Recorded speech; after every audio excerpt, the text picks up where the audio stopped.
In life, we encounter people every day, all of whom have stories to share. We rarely take the time to ask people their personal stories, many of which will touch, move, and inspire us in some way.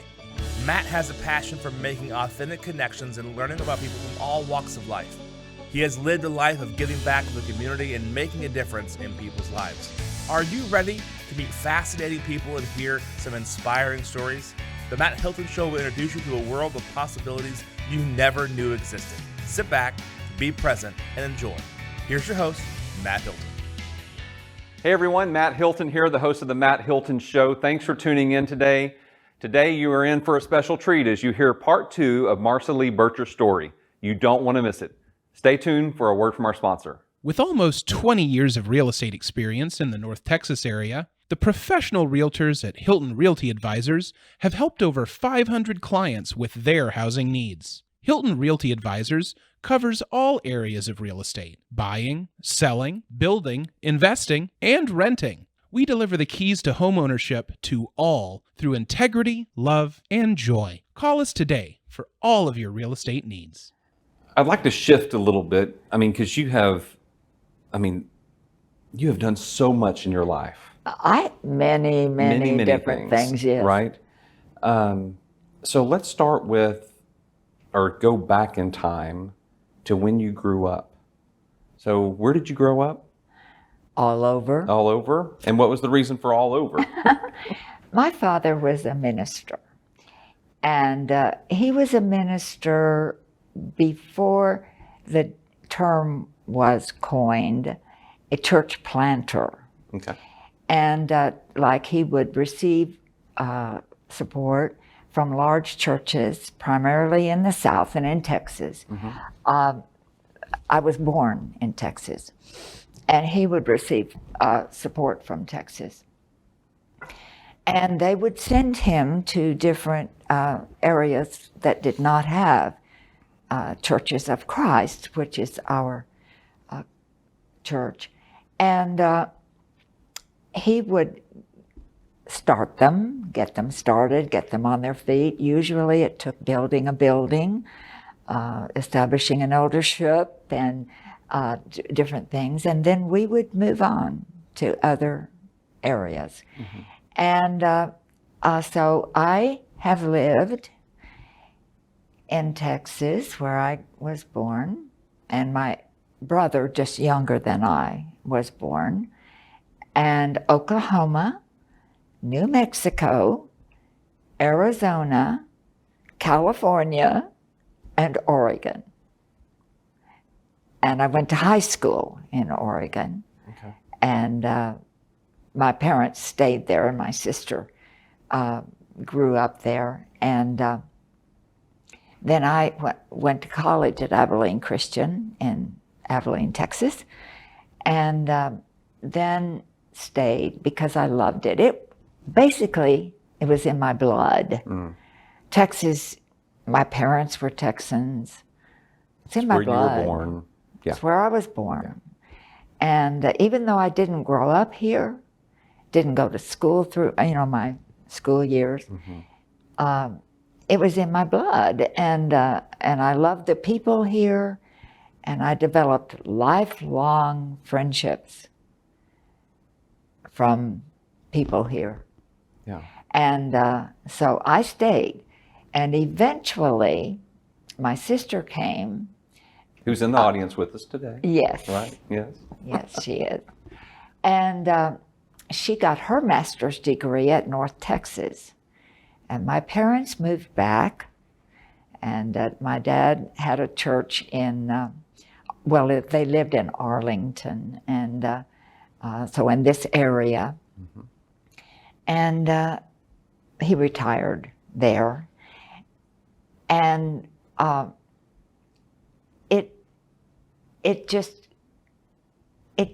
Texas became my home, mm-hmm. even though I grew up. West Coast is still very important to me. I think it's God's handiwork. Oregon and Washington, right. and Northern California, I think, are just incredible. Mm-hmm. But I love Texas because that's where my home is. Yeah. And where did you meet your husband? I met him here. Okay. I was engaged when I was in college. Actually, I stayed an extra year in Abilene because I thought I was going to get married. But he wanted to live in his hometown, which was Lovington, New Mexico. If you know where Lovington, New Mexico is. I can see it all over your face. It is north of El Paso, northeast of El Paso. Desolate, West Texas, eastern New Mexico. And none of the arts were there. And I just thought, if I don't love him enough to go where he wants me to go, I don't love him enough to marry him. And so after a year, when I realized that, then I moved to Dallas. Met my husband at a wedding of a mutual friend of ours. I was singing at the wedding, and met him through a friend that I had dated earlier, and we had the same vibe. He was a member of the same church, the Church of Christ, and we hit it off. And he was the most supportive husband. And I do want to get into this.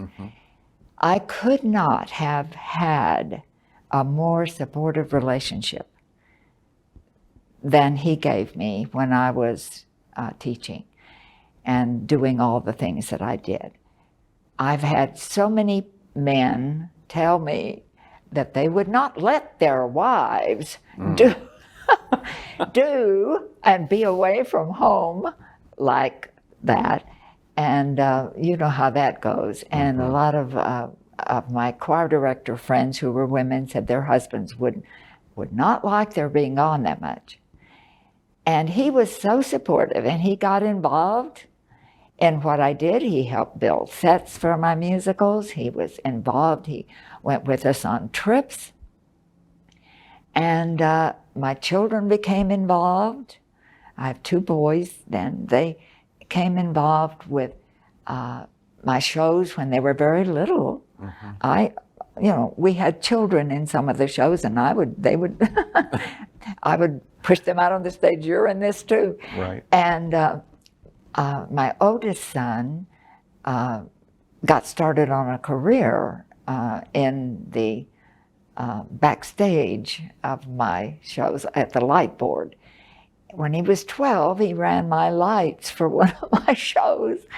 And then he was hired at Six Flags by the husband of one of the teachers I talked about before, Patty Hardman, who I'm going to make sure she makes into the Hall of Fame. Yeah. Her husband was Scrooge at North Park, if you remember Scrooge. Yeah.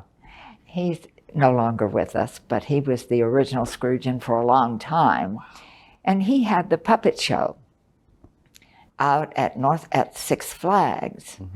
And so my son went to work for him at Six Flags and got his career started from the Woodrow Wilson stage to Six Flags to, he worked for Carnival Cruise Lines for 25 years or so, and then he worked for Universal Studios until the pandemic.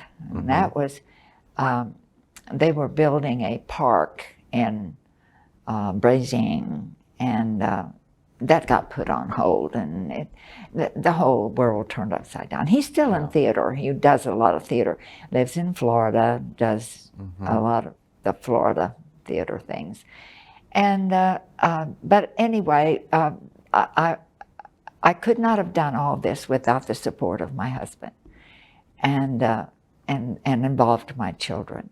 So this is vital. It's vital. It could not have happened without that. Yeah. It sounds like that would be a piece of advice that you would give. Yes. To a married couple who Yes. have been married for a number of years, or Yes. some that are just starting out, right? Yes. Be supportive. Be supportive and have a lot in common.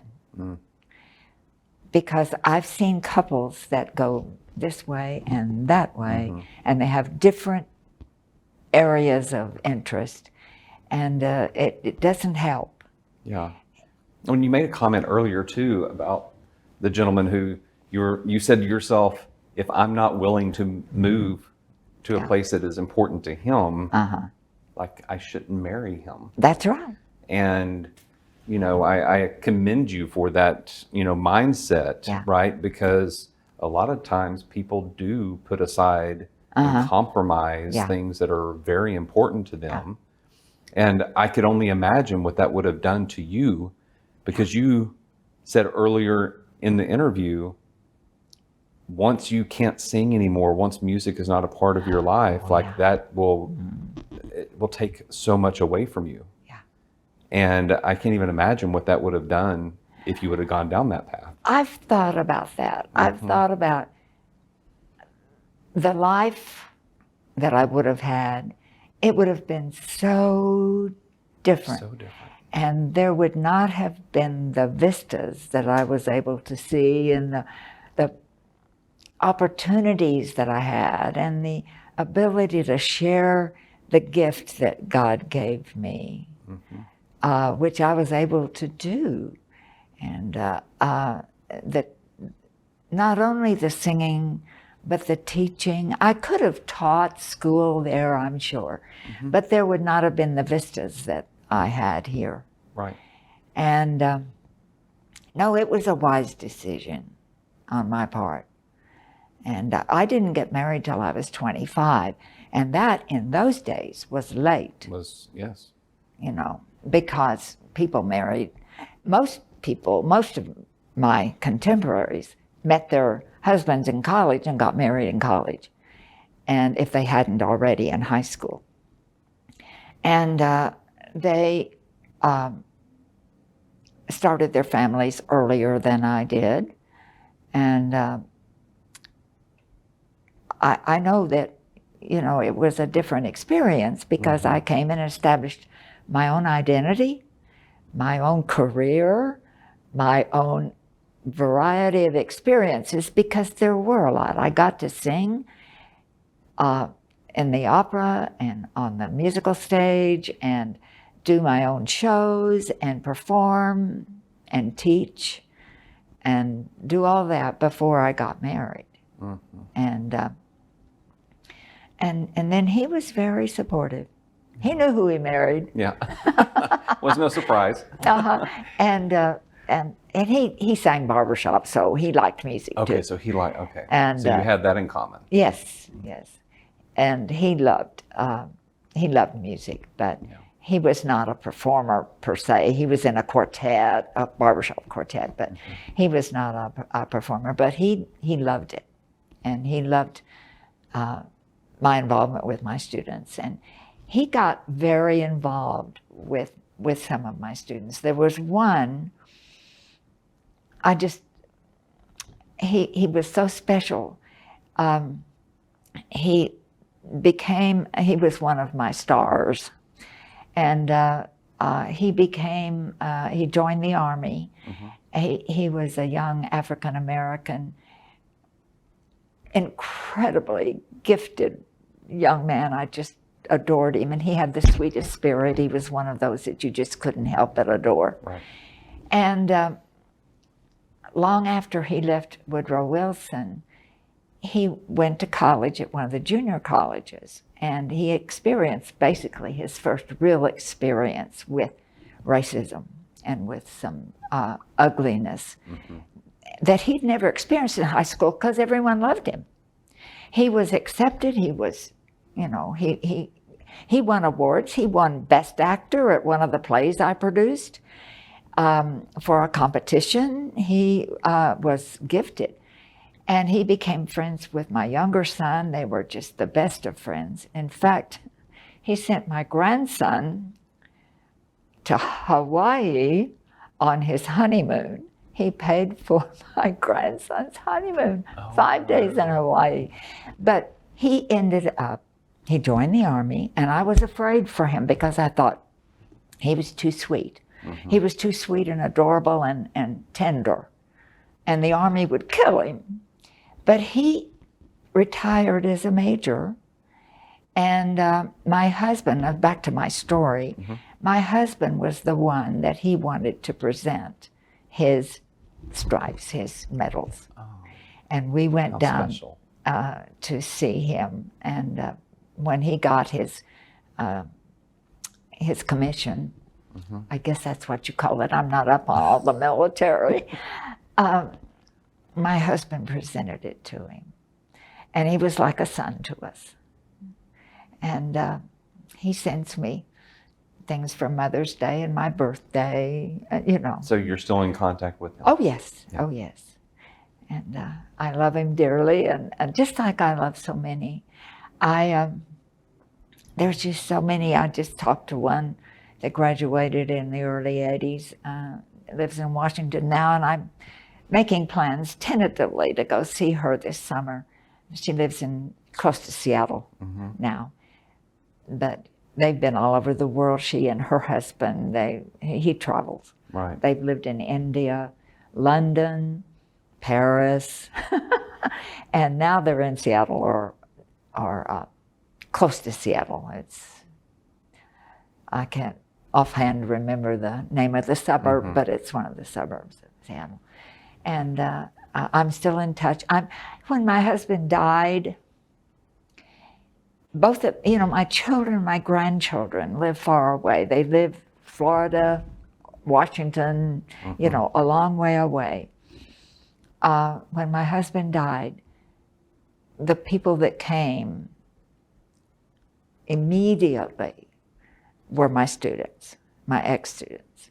And the one I just mentioned that lives in Washington was first on the scene.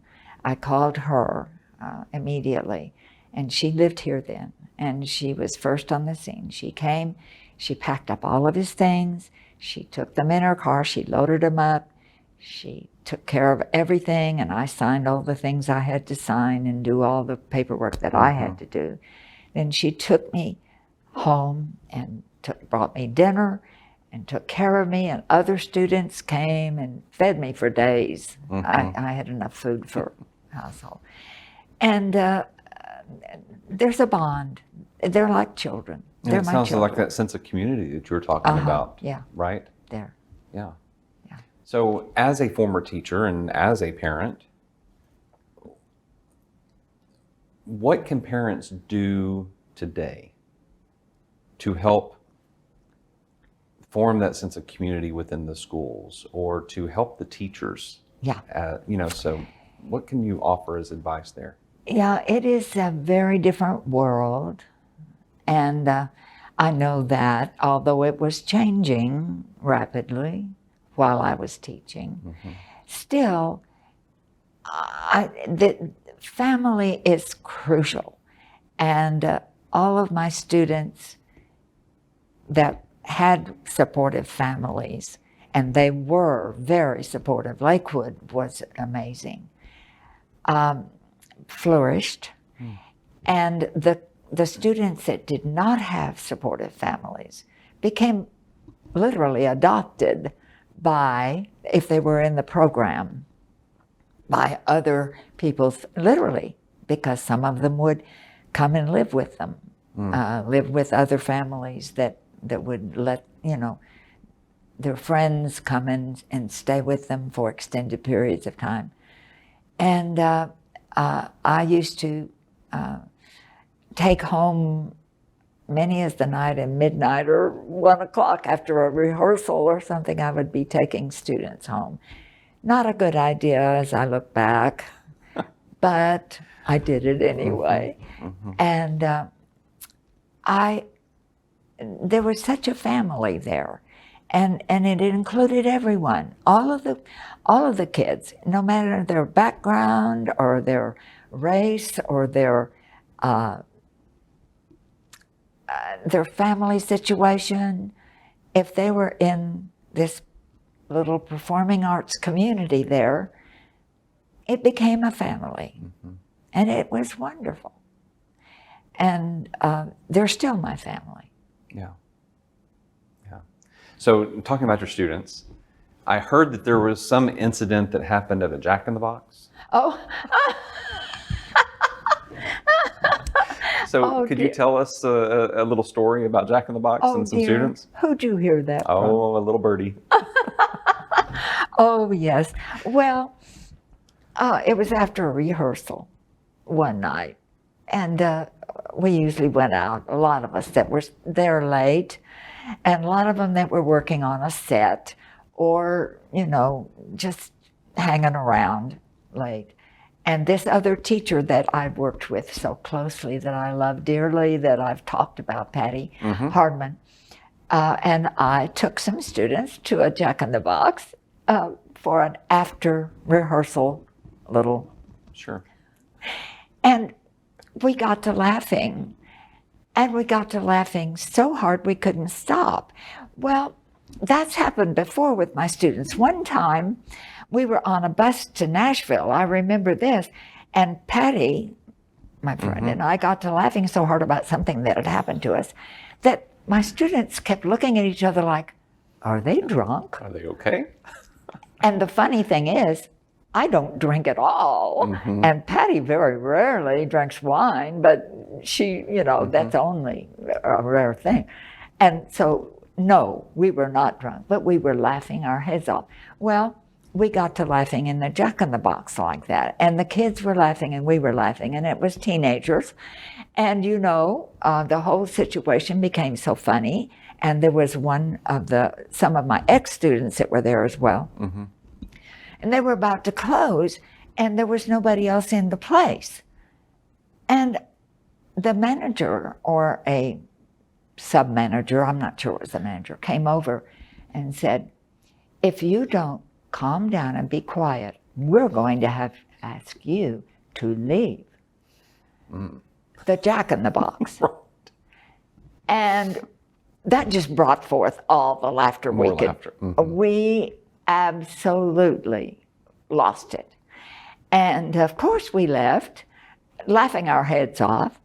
And it's interesting because I just blew it off. But Patty said, nobody's going to treat me like that. And she called the Jack in the Box headquarters or something. And I have the distinction of having been kicked out of a Jack in the Box for laughing with my students. Right. That's a wonderful memory. Yeah, it For is. sure. Yeah. Singing has been a huge part of your life. Oh, And I was going to ask you to sing a solo for us today, but I'm just joking. when I am 87 years old, you do not ask me to sing a solo. Yeah, when you said that earlier, you're like, you know, there's a point where people just need to stop singing solos. And I was like, man, I can't ask her to sing. Yes, I wasn't there going is to a anyway. point that you stop. Yeah. I have a longer life, professional life, than athletes or dancers. They have a shorter lifespan. Yeah. Singers sing longer, but I have had friends who have sung too long. And I have also been to concerts where they have sung too long. So I didn't want to be one of those. right. So I don't do solos anymore. Yeah. To me, Marca Lee, it feels like you have such a sweet, kind, loving, giving spirit. And I want to think that is a big part of your longevity. Like you have lived longer than many people, right? A lot of people. So you just said you're almost 87. Next week. No, 2 weeks. In 2 weeks. Our birthdays are very close. 87. Okay. What do you account for the secret to longevity? Genes. Okay. My parents, my dad died at 90 and my mother at almost 98. And genes are part of it. And I do believe that spirituality is part of it, and joy is part of it, and just good health. I have been blessed with really good health. And being active too. And being active. I've seen so many people who have retired, right? And then they sit in front of the TV and watch, the news or their talk shows, and their mind deteriorates so rapidly when that happens. Yeah, it does. And I sense that, you just said you were looking at going to Washington, to visit one of your former students. So you're staying active. Yeah. You continue to have joy in your life. Spirituality is huge. So you named a few things there that combine. Yeah. I still drive in my neighborhood patrol, which is funny. You can just envision me with a gun and like, you get out of that house. We're not supposed to confront. Right. That's one of the things. The neighborhood patrol, we just report. So what type of gun do you carry when you do that? What? What type of gun do you carry when you do that? Oh, no, I don't. I'm allergic to guns. Okay. This is a neighborhood thing, and if they patrol the neighborhood, then they report. We have a policeman that stays, that is hired by our neighborhood association, and they patrol periodically, and we report to them or the police department if there's a problem. And one time in one of the apartments, I saw some kids climbing in a window, and without even thinking, the teacher in me came out. And I got out of the car and said, "Hey, you kids, what are you doing?" And I thought, no, I'm not supposed to do this. And the kids, it turns out they had forgotten their key. It was an apartment complex. And they were fine. It was benign. The whole thing was benign. But I should never have done that. And that's the only time I've confronted anyone on the neighborhood patrol. But I do that. And I still, sing, active in my church, singing the praise team still. And my sister and I have season tickets to the symphony. Okay. Which we saw a marvelous Carmina Burana the other night. Oh, it was just fabulous because it had a huge array of singers and the symphony, and it was glorious. And we have season tickets to the summer musicals, only they're called Dallas. The Dallas. Broadway Dallas. Right, Broadway Dallas. Broadway Dallas now. I judge. In fact, I think I've retired because of, I had a little health problem recently, and I think I've retired. I told him temporary, but it may be permanent. Judge high school musicals for the Dallas Summer Musicals. I did that since they started that, which was in 2013, I think. Okay. I think that was the year, maybe 11, either 11 or 13, one of those odd years. And I would go around to different high schools and critique their musicals. And then in the spring, they give this great big Academy Awards type thing in the State Fair Music Hall at their Fair Park, where the highest scorers win their awards, and the best actor and best actress get to go to New York and audition, and it's really a nice program. And I judged there for 10 or 12 years, and I still did that. And a couple of months ago, I spent my first hospital experience since I had children. What? I have not. Wait. I had children in the hospital. Up until then, that was the only experience and that's the only time. Okay. that I had had.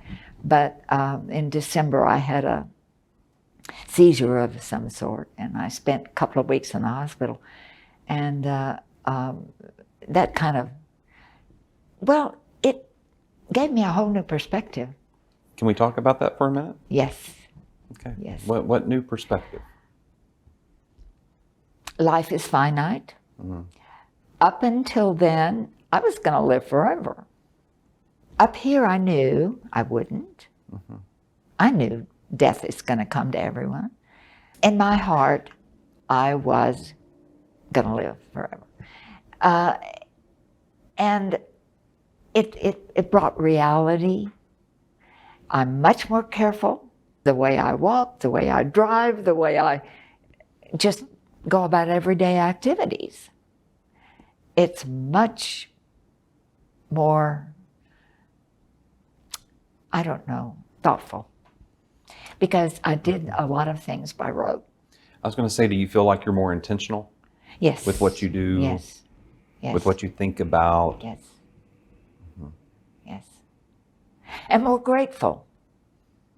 Although I've been grateful all of my life, I've been very privileged in many ways. And I know that.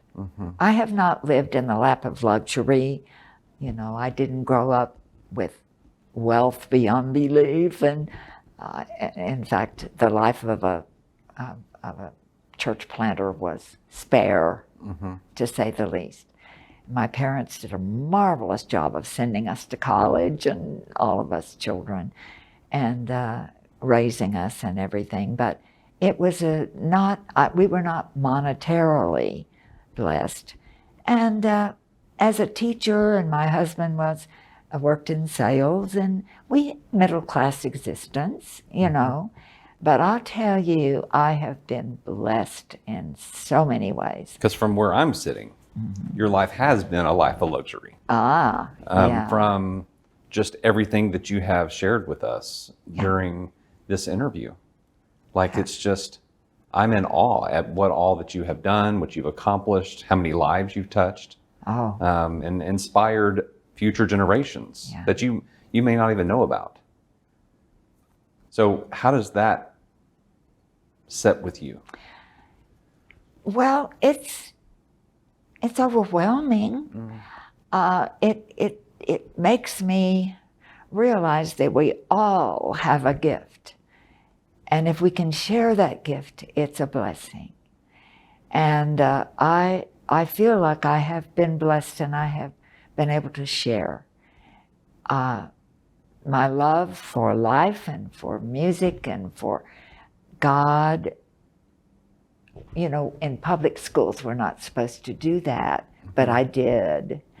And I might not be able to do that now, but I retired in 2003, and before then, I got away with it. My performing groups had a prayer before we performed. We always did. Was it the same prayer? No. The students led it. Okay. And it was voluntary. It was certainly not expected.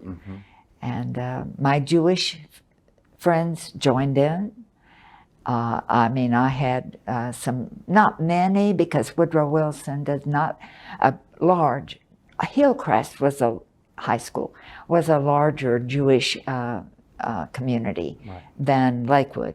But I had some, and they always joined in the prayers. And I always said, if you don't want to and don't feel like it, please do not feel obligated, and nobody will say a word. And everyone joined in, or at least pretended to join in. We spoke a little bit earlier about a book that one of our mutual friends wrote, Becky Burrows. Becky. One of my past guests, and she'll be on the show again to follow up, because she has actually written a book herself, Come Back Home to You. And it's about life transitions. Yeah. So it leads me to just a question, because you've lived a full life. You've been through a lot of events, a lot of life transitions, I would assume. Yes. Is there a life transition that sticks out more than others that maybe you could share with us, as far as how you came out of it, how you handled that particular transition, that would maybe speak to someone who's tuning in to help them if they're going through a similar transition? Yeah, well, I lost a son. I still can't.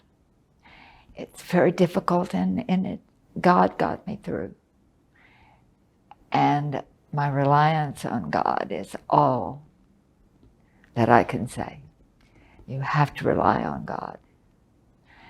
And I lost a husband. But other than that, the very realization that I was just mentioning about realizing that life is finite and there will be an end, it's major. And it's hard to describe, because if you do get down into it too deeply, then it takes you over. And so I just have to give it up to God and say, help me through this. Yeah. And he has. Mm-hmm. He has helped me through, and has given me blessings that a lot of people haven't had, and a lot of teachers haven't had.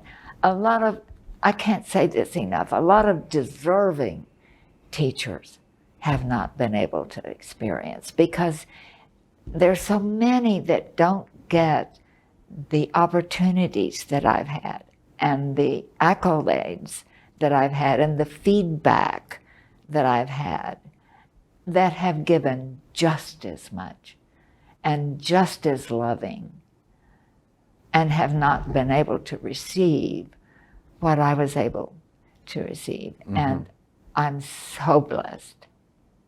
With some past guests, we've talked about staying in the pain, staying in the sorrow. Like, that is when depression or other types of mental health issues can come up, right? And it's okay to experience those emotions. We're human, right? And we're never going to, when it comes to loss of life of someone, close to us, a child, a spouse, a parent, a sibling, a best friend, we're always going to miss them. There's always going to be that hole that is not filled, right? And can never be replaced. But if you stay in that space too long, it will consume you. Yes, it will. Right?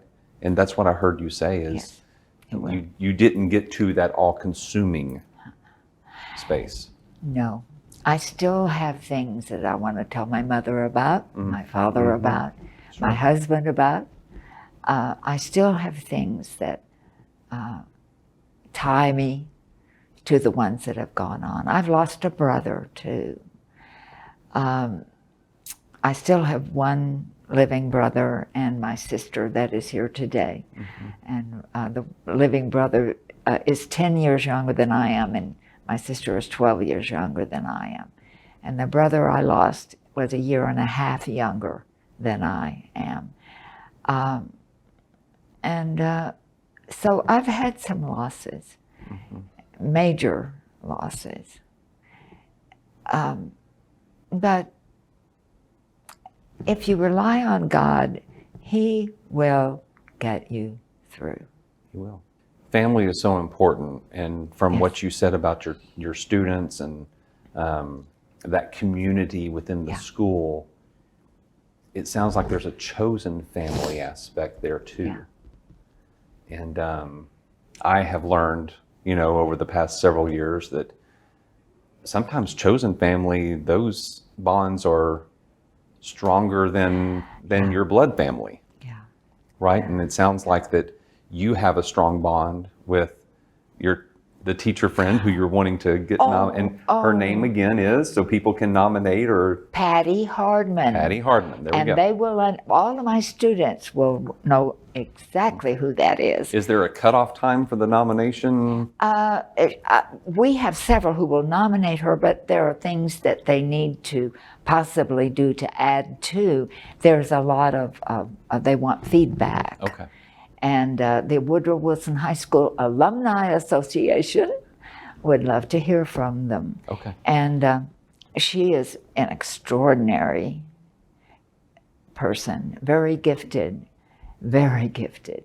and very giving, because my memory again, did I mention that she came back from California to, I have to say this. So maybe my memory is. When she moved to California, her husband moved from Six Flags here to Six Flags in California. And she moved out there. Twice a year, she came back to Dallas. She had family here, so it wasn't completely just for the school, but it was for the school. And choreographed my show choir and my musical. And she did this for about 12 years. Oh, wow. Every year, twice a year, she choreographed my show choir, she choreographed my musicals. And she would design the choreography, and then we would take it from there. No one ever does that. No one ever comes from California twice a year to a high school where she taught to give. And it was on her own dime, I'm assuming, too. Oh, yes. Yeah. To give to her students. Right. She loved her students, just like I loved my Just like students. you did. Yeah. We both, and we're kind of a pair. In fact, we were given an award from Juliet Fowler, the Visionary Women Award, and this was a few years back, 2015. And they gave it to both of us because we were kind of a team, and very much a team, not just kind of a team. Right, very much so. And we had a lot of our students come back and were part of that. That was a beautiful thing. I think the pandemic kind of stopped that, and they may or may not pick it back up, but Ebby Halliday got that award. Senator, what's her name? Kay Bailey Hutchinson. Kay Bailey Hutchinson, thank you. You're welcome. Kay Bailey Hutchinson got that award, and I was honored to have that award. And Patty was the same year. She and I got that award together. Right. And isn't there a scholarship in your name at Woodrow Wilson as well? Yes, there is. Tell us about that There is a scholarship that one of my students established, and in my name, a Woodrow Wilson High School Fine Arts Award scholarship. Yes, it's given every year. That's fantastic. Yeah.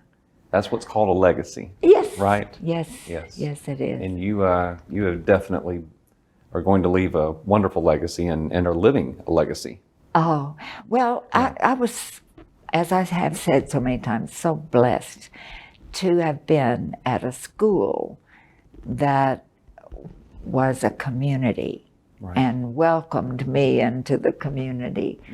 And the nominations that I got were from the community and from that cadre of people that were connected. And if I had been in a different situation, I would have never won those.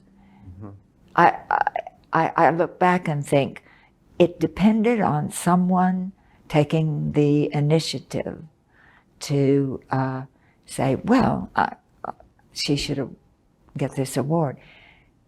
And same thing happened with an award from my college, Abilene Christian. I got the Grover Moreland Outstanding Alumni, alumnus, singular, award one year. from a student. And I mean, you have to be nominated. Right. And That's if you the secret have sauce. if you have a support system, then you can get that. If you don't have a support system, if you're put in a school where you can make a difference, but there is not a family, you don't get that opportunity. And I look around and see so many teachers that have given their lives and their very existence to their children, to their students who became their children, who didn't have the opportunity to be recognized when they should have been. Yeah. It takes a very special person to be a teacher too. Oh. Yeah. You either love it or you hate it. It eats up your life. Yeah. It does. Yeah. Got a few questions for you as we wrap up today. And the premise of this is making connections. Because we all know people, right? Like I said before, I posted a little thing about you being a guest here today, and one of your students who I'm a friend with, who I was in a class with 2 weeks ago as well, she said that she was one of your students. Like there's so many connections that we don't know about until we put something out there, right? And let people know. So a place you would like to go that you haven't been to yet. Oh, okay.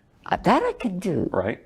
I do want to go to Egypt. I'd like to take the trip up and down the Nile. Outside of travel, again, a person that you'd like to meet. If you can't think of one or recall one, that's fine. But an experience outside of travel that you would like to have. Well, Does anything come to mind there?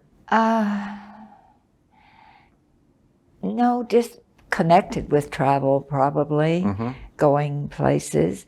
I would like to, it's impossible now, sing on the Met stage in New York. Okay. Because so many wonderful things have occurred there. I've been there, but I can't now. But I would have loved to have been able to do that. No, I'm pretty content. Yeah. I would like to see more of my children, my grandchildren. They live far away, and I get to see them periodically, Right. but not as often as I would like. Yeah. I'm just grateful that my sister lives here in Garland, and we're together a lot, and I'm very grateful for her. Yeah. We share a bond that is, inseparable.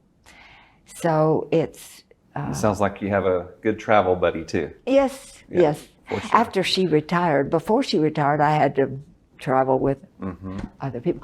Oh, the man that I sang opposite in an opera in college made a career of singing professionally opera. And he lived in Europe, and the year that my husband died, he invited me to come to Germany, where he was, and to sing with him. He was directing a Messiah in English with the Stuttgart Symphony Orchestra. And so Norman died, my husband, in September, and then in December I went over to Germany and sang the Messiah at with the Stuttgart Symphony. That was the most healing thing I could have done. Wow. And I was so grateful to him to give me that opportunity. And it was a marvelous experience that I would, never thought I would have been able to do. Right. But it was in who you knew. Pardon? It was in who you knew. You knew him. And who right? I So knew. he afforded that to you. Oh right? yeah, we were friends since college, Yeah. And that's the premise of these questions, right? Is somebody out there may know of a way that you can get to Egypt. Yes. They may know of a way that you can maybe have a moment at the Met. Whatever. It has been such a pleasure. Oh, you are so kind. Well, it has been, I see you on Sundays at church services, and I just love your smile and your positive energy that you give off. And I'm so thankful that you agreed to come on this show and share your story. Thank you. All right, everybody, that wraps it up with Marca Lee Bircher. Thank you so much for tuning in today. And tune in next week as we have another fascinating person with an inspiring story. Bye, y'all. If you'd like to contact Matt or know a fascinating person with an inspiring story that would make a great guest, reach out to the show at themattHiltonshow@gmail.com.